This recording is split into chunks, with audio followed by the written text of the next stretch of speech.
इस मन की ऐसी चाल है कि जरा सा असावधान साधक हुआ कि लक्ष्य से भ्रष्ट कर देता है। फिर यही मन निरुत्साहित कर देता है, विक्षिप्त कर देता है। इसी के कथनानुसार चले तो इसी ने भ्रष्ट कर दिया। भ्रष्ट का तात्पर्य होता है जो हम लक्ष्य पे चढ़ रहे हैं उससे नीचे गिर जाना। हमारा लक्ष्य है प्रभु की प्राप्ति, जितेंद्रियता, लेकिन ये मन कई तरह से हमें भ्रष्ट करता है। यदि हमारा किसी से कभी कैसा भी संबंध है, कभी ये प्रियता से भ्रष्ट करता है, कभी भय से भ्रष्ट करता है।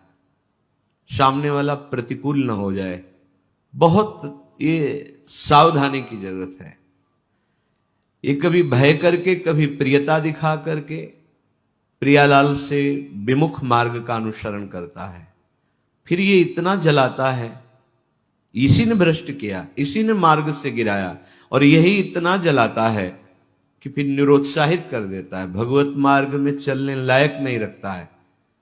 बहुत कृपा पात्र और सुजान उपासक वही है जो इस दुष्ट की दुष्टता को पहचानता रहे।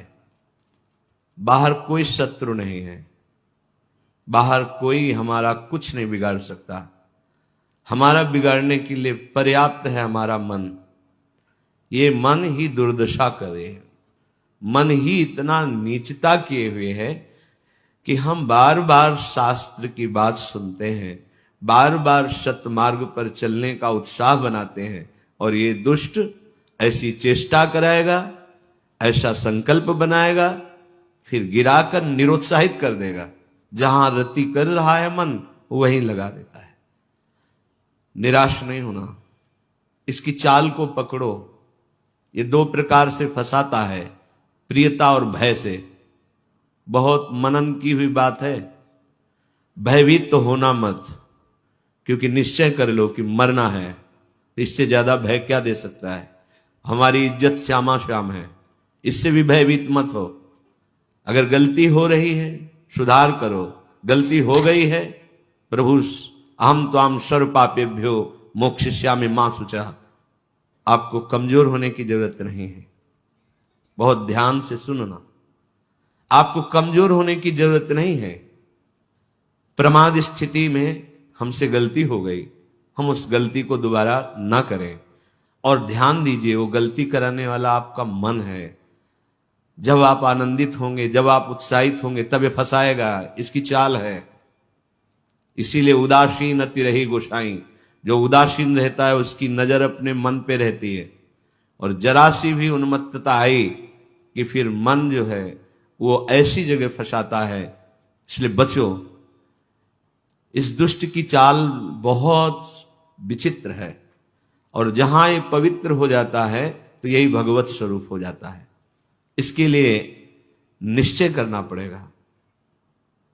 प्राण चाहे चले जाएं, अब हम न प्रियतावश न भयवश गलत नहीं करेंगे।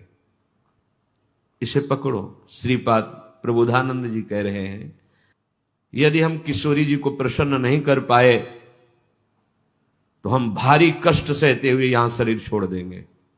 श्रीपाद कह रहे हैं। देखो, भगवत प्राप्ति करनी है तो बात समझना होगा।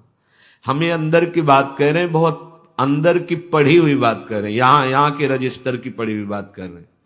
ये बहुत दुष्ट मन है, बहुत दुष्ट। पूरे जीवन इस पर विश्वास न करें। यहां की पढ़ी बात कह रहे हैं, हृदय की बात को कह रहे हैं, खूब सूक्ष्मता से चिंतन की हुई बात कर रहे हैं। भक्ति के आनंद का जहां उल्लास प्रकट होता है वहीं खसक जाता है, बचा के निकलता है, और प्रियता या भय दिखा करके फंसा देता है।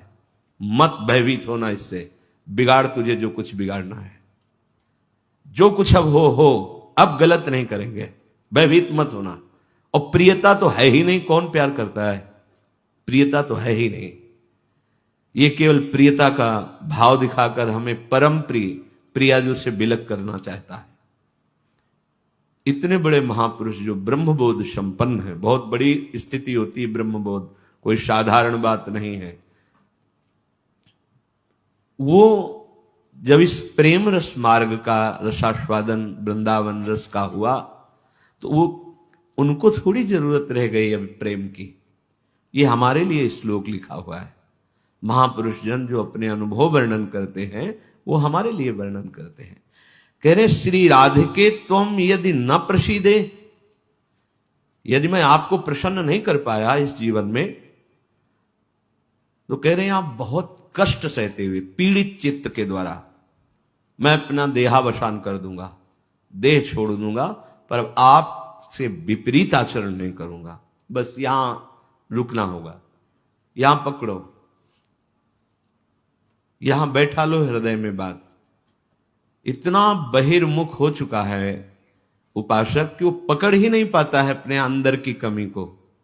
वो अंदर ही अंदर वो खोखला करके, निराश करके बस केवल जीने में लगा देता है। खाया पिया सोया खेला कूदा, समय कट रहा है, बढ़िया है। नहीं भाई, ये बहुत दुष्ट है मन। बार बार इसलिए कह रहे इस पर कभी विश्वास न करो। जब तक शरीर का होश है तब तक सबसे बड़ा दुश्मन हमारा मन है, दूसरा कोई दुश्मन नहीं। इस दुश्मन को देखते रहिए। ये 5 ज्ञानेंद्रियों को साथ लेकर हर समय हमारे पतन का प्लान करता रहता है, पतन का संकल्प बनाता रहता है। ये बहुत नीच उतर गया है। इसे उच्च चढ़ाने के लिए जो नाम, जो मंत्र, जो आश्रय है, उसको इस कोटि से लेना होगा कि यदि आप प्रसन्न नहीं हुई लाडली जी, तो भयानक पीड़ा और कष्ट सहते हुए जानबूझकर हम अपना शरीर यहां छोड़ देंगे आपके धाम में, पर आपके विपरीत आचरण नहीं करेंगे। प्रतिकूलस्य वर्जनम। श्री वृंदावन में हमें आपका कृपा कटाक्ष चाहिए, आपका साक्षात्कार चाहिए, आपकी प्रसन्नता चाहिए। नहीं तो अपने जीवन को कष्टमय रखते हुए यहां प्राण त्याग देंगे। भाव समझो। जब इतना दृढ़ निश्चय हो जाएगा तो कोई हमें परास्त कर ही नहीं सकता।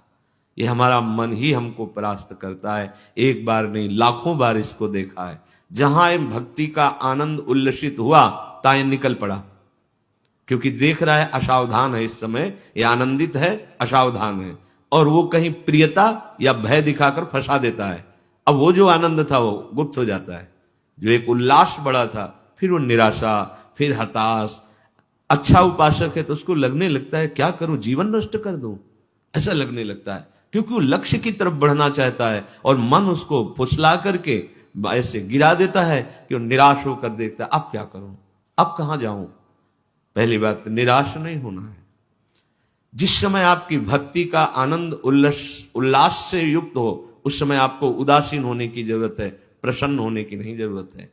ये आंतरिक बात कह रहा हूं, सावधानी की। उस समय बिल्कुल निरीक्षण मन के ऊपर ही होनी चाहिए, पूरी दृष्टि, क्योंकि उसी आनंद उल्लास में भागेगा, निकलेगा विषय सेवन के लिए, क्योंकि आपको गिराना है, उसका काम है गिराना। बाहर कोई गिरा नहीं सकता, अंदर से अपना बड़ा भारी शत्रु मन है, यही गिरा रहा है। उदासीनता जिस साधक के जीवन में नहीं, वो आगे नहीं बढ़ पाता है। उल्लसित नहीं होना, अंदर उल्लास, तो पूरी की पूरी एकाग्र दृष्टि मन पर।